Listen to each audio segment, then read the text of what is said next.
তো বন্ধুরা, এই ডিজাইনটা আমি আপনাদের আজকে স্টিচিং করে দেখাবো। এটা কাটিংটা আমি দেখাতে পারিনি, কাটিংটা আমি অন্য একটা ভিডিওতে দেখিয়ে দেবো। যদি আপনাদের ডিজাইনটা ভালো লাগে, যদি জানতে চান যে কিভাবে কাটিং করতে হয়, সেটা আমাকে কমেন্টস করবেন, আমি বলে দেবো।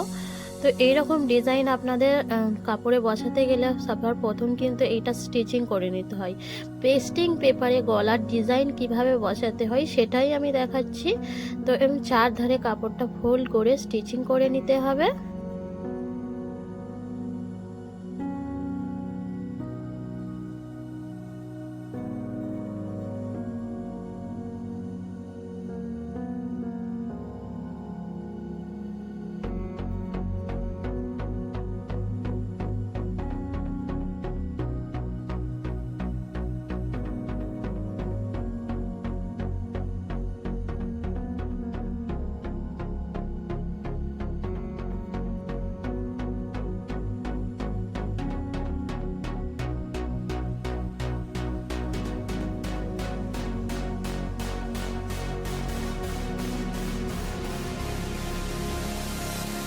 তো তারপরে বন্ধুরা, এখানে আমি দড়ি লাগিয়ে দিচ্ছি। এটা আমি ব্যাক নেক ডিজাইন করছি, আপনারা চাইলে এটা ফ্রন্ট নেকও করতে পারেন। তো তারই জন্য আমি দুটো সাইডে দুটো দড়ি লাগিয়ে নিচ্ছি।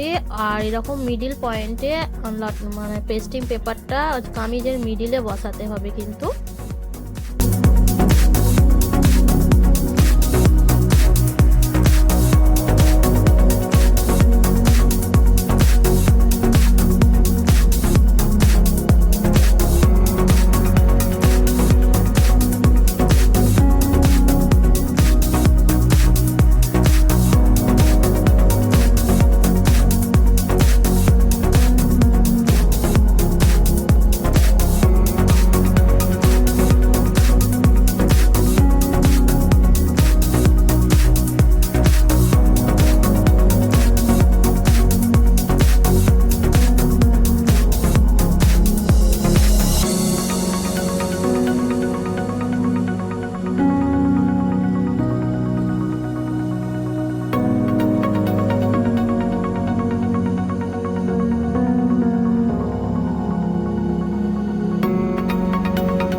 তো তারপরে কিন্তু এরকম উল্টে নিয়ে শেপটা সুন্দর করে বের করে নিয়ে এরকম একটা স্টিক দিয়ে বের করে নেবেন। দেন এরকম পুরো চাপিয়ে লব সেলাই মারবেন, তাতে করে খুব সুন্দর শেপ আসবে। তো বন্ধুরা, আশা করছি ভিডিওটি ভালো লেগেছে। ডিজাইনটা তৈরি করার পর কেমন লেগেছে সেটা আমি দেখিয়ে দিচ্ছি ফ্রেন্ড। কোনো ডিজাইন চাইলে আপনারা অবশ্যই আমাকে কমেন্টসে জানিয়ে দেবেন। ওকে ফ্রেন্ডস, তো এই ফ্রন্ট নেক ডিজাইনটা আমার চ্যানেলে অলরেডি আপলোড করা আছে, তানিয়া ফ্যাশন চ্যানেলে। সেটা হিন্দি চ্যানেল, যারা হিন্দি দেখতে চান সে আমার হিন্দি চ্যানেলটা দেখতে পারেন। তো এই ডিজাইনটা দেখুন, তৈরি করে হওয়ার পরে ঠিক এইরকম লাগছে। ওকে ফ্রেন্ড, তো এই একটা লটকানটা দেখছেন, এটাও আমার চ্যানেলে আপলোড আছে, আপনারা চাইলে ওখান থেকে চেক আউট করে নিতে পারেন। ফিরে আসছি নেক্সট ভিডিওতে, বাই বাই।